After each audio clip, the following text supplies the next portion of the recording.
Look delicious.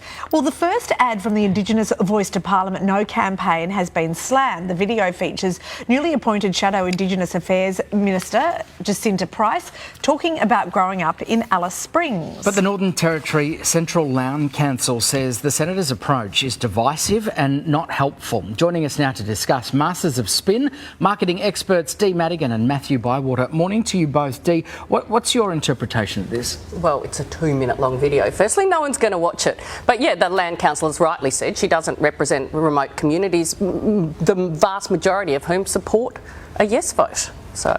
Okay, so do you feel, Matt, that there's still a lot of confusion around this vote? And what does this do to that? Because that is still that is still some of the criticism, is that people feel confused. Well, we don't know enough about it yet. I mean, we're 4 or 5 months away from a vote, so nobody's actually released any information. We actually don't know. And just on this ad, when I first heard about the no ad, I went looking for it, and all I could find for like the first half an hour was the praise or the condemnation of the ad.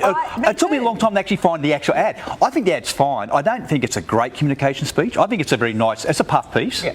But it's not.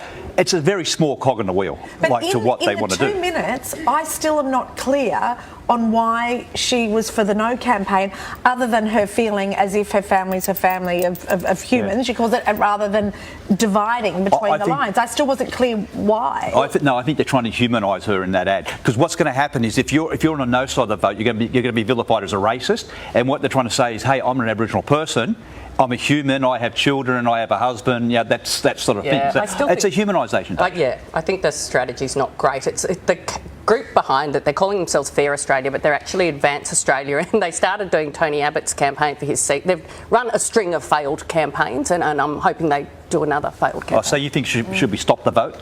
No, Tony Abbott, stop the vote? No. Yeah. Do you, as a marketing and messaging expert, as you are, I mean, does the messaging surrounding this vital referendum need to be improved, and how? Because wouldn't it be a tragedy if people voted no or yes, not understanding properly what they were voting on? I think people are panicking unnecessarily at this point, because the vast majority of voters won't even have engaged in it. Like, it hasn't passed through all the parliamentary things yet. The campaign itself hasn't started yet, the Yes campaign, and it will. And by the time people vote, they will actually have a clear idea. So I feel like there's a whole lot of noise going, oh, no, no, no. And it's like, people don't engage until, before a campaign, and that's when you spend your money and you put your ads out. We don't even engage really with an election campaign, a national election campaign, until the last week. Some people, 20% in one campaign, were making up their minds as they were walking into the polling booth in 2010. So, might say something about the candidates as well. Yeah, could do. Now, this is interesting. American beer company Budweiser has copped some massive backlash from Conservatives after the beloved brand used trans activist Dylan Mulvaney to promote its Bud Light brew. Now, sales dropped a staggering 70%. The company swiftly released another ad featuring Clydesdale horses. Matt, the second ad, was that a good idea? Not at this time. That was a classical Budweiser ad. It was actually a good ad, just wrong timing, because they looked so weak.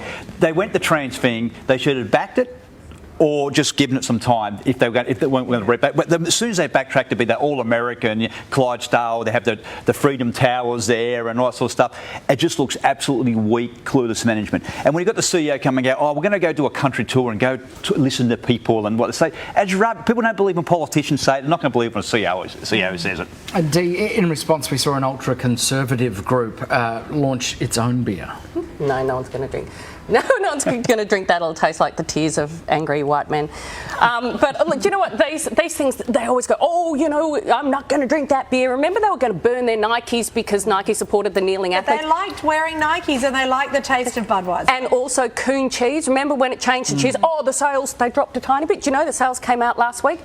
Right up. Really? Yeah, so, people, you get a really angry section of the community. They don't represent most people who are pretty decent, and they're, okay to be inclusive. But should the company have just either shut up about this or just stick to their guns? Either do it and stick to your guns, or don't do it. You know, those are the choices, but don't do it and then try to undo it because you look ridiculous. Because they've annoyed both sides. Yeah. Because they've backtracked, they've annoyed the trans community, which probably is not their demographic. To be clear, that's not their demographic for Bud Light. Sorry, Mum, you go. They said that they used the trans activists because they were trying to get to women and to younger voters to drink the light. Yeah. So that was their target market. It's that concept as a utility that's the problem anyway, isn't it? I mean, if they come away perhaps looking inauthentic, which is the worst possible thing you could do. Absolutely. You don't segment the one brand that way. You have multiple brands for that reason. I mean, Anheuser-Busch is a massive alcohol company. They've got so many different brands. You just create another product. If that was true, that's what you do. Or you just do it and you stick to your guns. Yeah. Thank you, guys. All right. Thank you.